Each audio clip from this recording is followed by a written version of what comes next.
Stotelė Lietuva.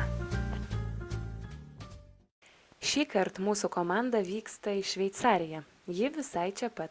Automobiliu keliaujame 2 valandas ir štai jau galime įsiamžinti prie įvažiavimo į lietuviškąją Šveicariją. Taigi Šveicarija Lietuvoje. Kodėl?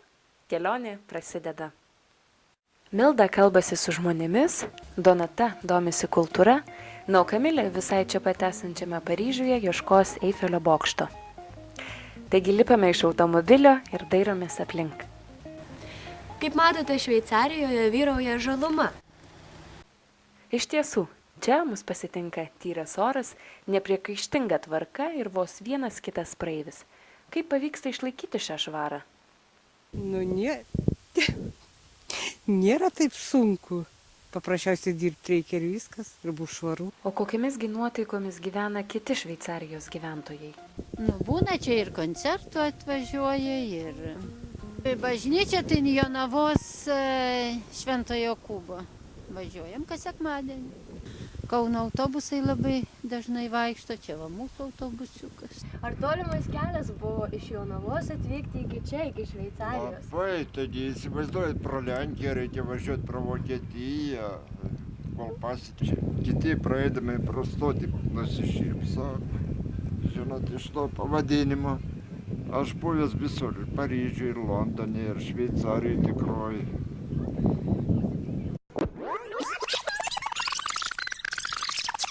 Tiesa, prieš pasukant čia dar apsilankėme Jonavos krašto muziejuje, kur sužinojome, kiek skambių pavadinimų puošia šį kraštą. Jonavos rajone yra ir Šveicarija, ir Venecija, ir Paryžius, ir Varšuvėlė, yra ir Kaukazo kalnas. Vieni mitai teigia, kad čia gyveno, ilsėdavosi iki pat Antro pasaulinio karo įvairūs turtingi ponai, tuometiniai bajorai.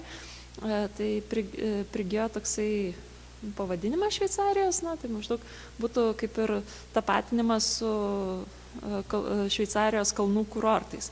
Kita versija, kad tiesiog Jonavos rajono apylinkių žemės priklausė turtingiams bajorams, kurie keliavo nemažai ir po Europą, po užsienio šalis ir tiesiog grįžę gal pagal tam tikrus panašumus pavadino šias apylinkes, suteikė Šveicarijos vardą, tarkim, gal būtent dėl tų kalnų, nes vis tiek tai ganėtinai kalnuota vietovė. Venecijos pavadinimas gal prigijo dėl to, kad toje vietoje būdavo dažni potviniai. Dar vienas Šveicarijos seniūnijos pasididžiavimas – Barborlaukio dvaras, įsikūręs prie Varpės upelio tvenkinio. XIX amžiaus viduryje pirmą kartą rašytiniuose šaltiniuose paminėtas dvaras tarpukario laikais buvo vienas iš mūsų krašto lankomiausių kultūrinių centrų. Čia dažnai apsilankydavo buvęs Lietuvos Respublikos prezidentas Antanas Smetona bei kiti garsūs ano meto veikėjai – muzikantai, rašytojai, politikai. Tik kyla klausimas, ar neįžeidžia mūsų šalies užsienietiški pavadinimai? Niekada, iš tikrųjų, niekada pati ten gimusi ir užaugusi. Kaip tik žmonės žavi, stebisi, dažnai ir tekia matyti, kad važiuoja kažkokie žmonės, būtent užvažiuoja, nusifotografuoja prie Šveicarijos to ženklo kelio. Na, tikrai ne.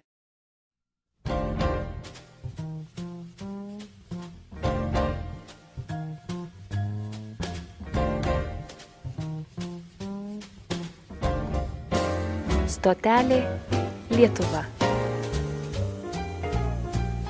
Na, o dabar pasidomėkime Šveicarijos kultūra.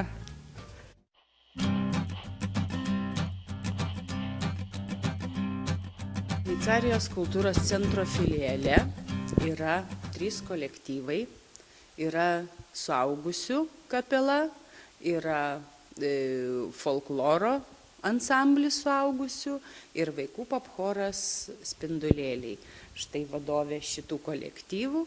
Turim bendruomenės šventę tokia didžiulė, jau pati didžiausia Šveicarijoje, rudens mozaika, ir bendradarbiaujam su kitais rajonais, žodžiu, ir atvažiuoja, žodžiu, toks pasikeitimais, meniniais kolektyvais.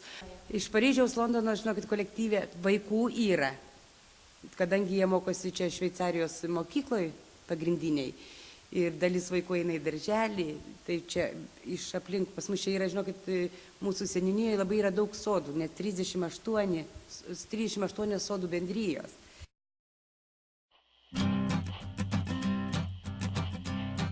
Prieš išvykstant, pamėginkime surasti dar panašumų, kurie mums padėtų atsakyti į klausimą, kodėlgi ta Šveicarija būtent čia.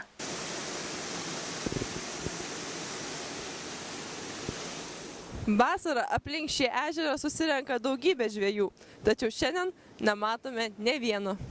Įtarėme, kad būtent šis peizažas įkvėpė šią vietovę pavadinti Šveicariją. Prochaine arrêt, Paris. Vos atvykę į Paryžių dairomės Eifelio bokšto. Deja, nors sakoma, jog šį statinį Paryžiuje pamatysi iš visur, čia jo kol kas nerandame. Aplink tik kelios sodybos ir įtarus mus išvydusių žmonių žvilgsniai. Kur čia Eifelio bokštas? Kurią pusę? Iš tiesų yra žinoma, jog sovietmečiu prie pat Paryžiaus kaimo stovėjo vadinamasis Eifelio bokštas. Tai buvo labai aukštas elektros laidų stulpas. Jonavos krašto muziejaus gidė Renata teigia, jog dabar jo nebėra. Tačiau ar toks skambus pavadinimas neturėtų pateisinti lūkesčių? Finansavimo Eifelio bokšto statybai kaip ir nelabai turime. Na, bet šiaip aišku, būtų gerai. Čia, nežinau, gal tokia kaip ateities vizija, tai galima, žinoma, palikti, bet kol kas tai nelabai realu. Nors Jonavos krašto muziejaus gidės teigimu Eifelio bokšto Paryžiaus kaime nėra, aukštą bokštą mes vis vien radome. Deja, Eifelio bokšto neradome, bet šie statiniai yra aukščiausi Paryžiaus apylinkėse. Tai tokia ta mūsų lietuviškoji Šveicarija. Vieniems kukli gyvenvietė, o kiti joje atranda daug šilumos ir grožio. Na, o kita stotelė – Lietuva, nes mūsų krašte dar daug nematyto, neragauto ir negirdėto. Iki.